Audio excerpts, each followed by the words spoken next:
द्रौपदी,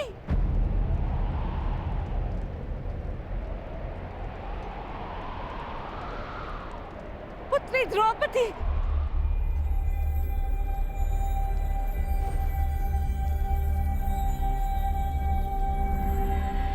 ये क्या अनर्थ हो रहा है सभा में?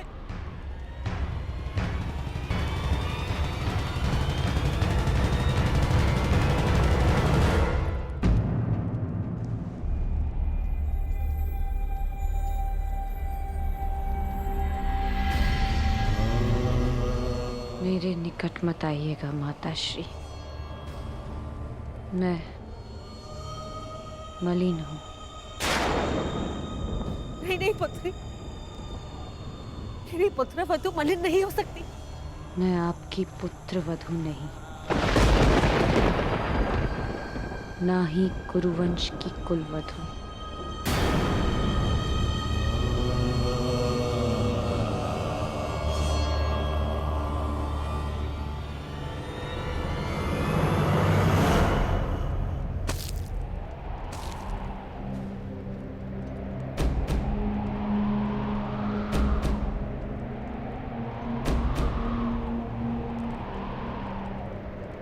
और ना ही आपके पुत्रों की पत्नी।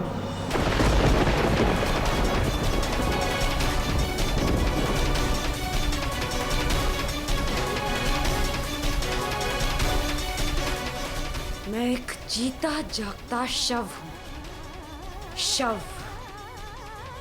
इस संसार की स्त्रियों की लुटी हुई मर्यादा का मैं कुंड हूं, इस सृष्टि की सभी स्त्रियों के आंसुओं का। आज मैं अग्नि नहीं, आज मैं अग्नि सुता नहीं, स्वयं अग्नि हूं। इस मूक मौन सभा के शमशान में जलते हुए नारी के मान के चिता की अग्नि हूं मैं, जो सब कुछ भस्म कर देगी, सब कुछ नाश कर देगी।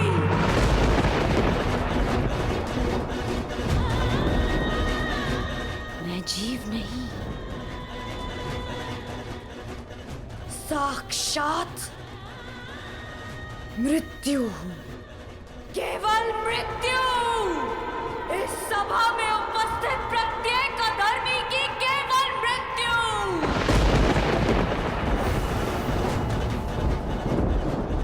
जो इस नग्न सभा में विनाश का नग्न नृत्य करेगी, जो सभा मेरा अपमान देखकर मौन रही, वो सदा के लिए मौन रह जाएगी। मुझसे हरण किए गए वस्त्र इस सभा में सभी के शव वस्त्र बनेंगे। जिसने मेरे अपमान पर अट्टहास किया, उन सबकी मृत्यु पर ऐसा विलाप होगा कि संसार युगों तक स्मरण रखेगा।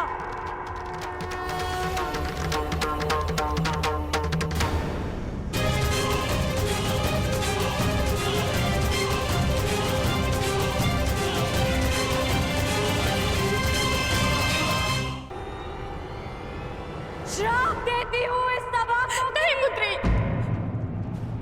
इन्हें श्राप मत दो। अपनी ज्येष्ठ माता की बात सुन लो। क्यों सुनूं मैं किसी की? क्यों? जब मेरी चीत्कार किसी ने नहीं सुनी तो फिर क्यों? क्षमा कर दो पुत्री। मेरा श्राप ही क्षमा है महारानी, क्योंकि यदि दंड दिया तो इसी जीवन के प्रत्येक क्षण में नर्क का अनुभव होगा इन्हें।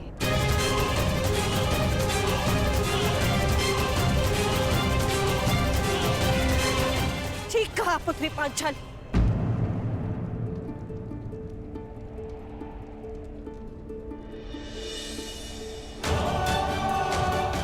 इन सबको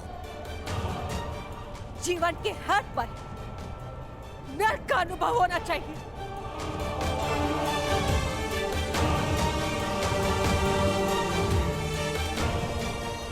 हस्तिनापुर के रक्षकों के मध्य, हस्तिनापुर के आचार्यों के रहते, संसार के सबसे बड़ी नीतिवानों के मध्य यह नट कैसे हुआ? मैं आपसे पूछती महामंत्री, हस्तिनापुर में अंधे युग का प्रारंभ कैसे हुआ? क्यों नहीं आपने इच्छा मृत्यु मांग ली ताजश्री? और आपने क्यों नहीं अपने ही वाणों से अपने हृदय को भेद लिया द्रोणाचार्य?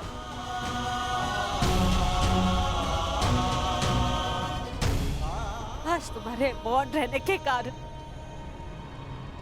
देवताओं पर से विश्वास उठ चुका है मेरा। कैसे होने दिया ये अपना?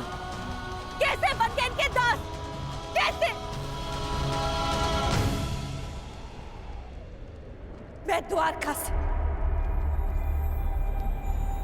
कृष्ण की नारायणी सेना लेकर आऊंगी और बलराम के बल से विनाश कर दूंगी इसका।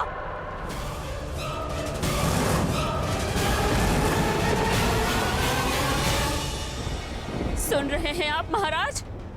सुनाई तो दे रही है ना आपको? हस्तिनापुर की ओर बढ़ रही इस विनाश के पश्चात अपने आंखों पर पट्टी बांधते समय मैंने ये नहीं सोचा था कि एक दिन ऐसा भी आएगा आप अपने मन की आंखों पर पट्टी बांध लेंगे। अगर थोड़ी सी भी लज्जा शेष है आप में तो कुछ कीजिए, इस ज्वालामुखी को फटने से रोक लीजिए महाराज। आज निश्चित रूप से ही हस्तिनापुर लज्जित हुआ है।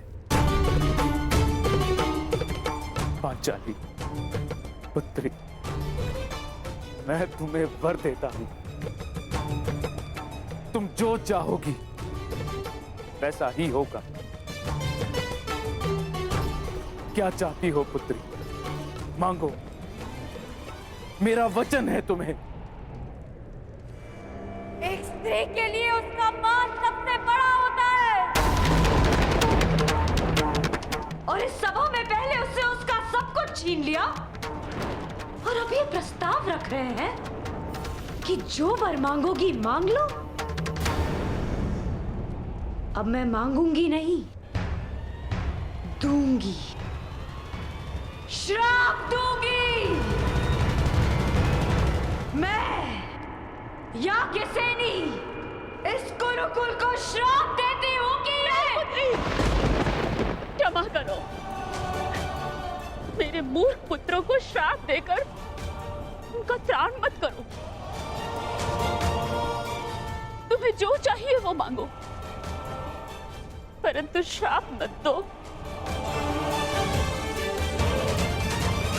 मुझसे जो छीना गया वो मुझे कोई नहीं लौटा सकता,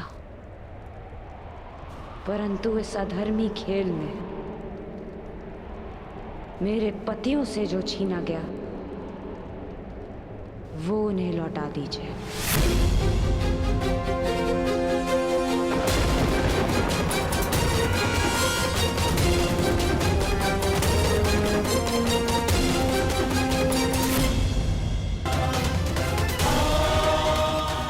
वाह,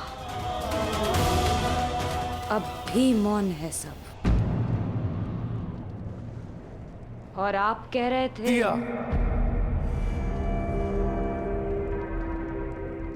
जो तुमने मांगा दिया। पांडवों का राज्य, संपत्ति, शस्त्र और बल मैं सब लौटाता हूं।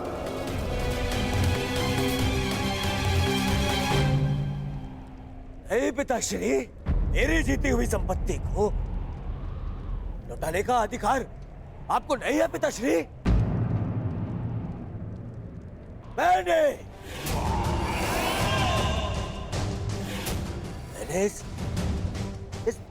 युद्ध में जो भी जीता है वो अपने बल पर जीता है, अपने।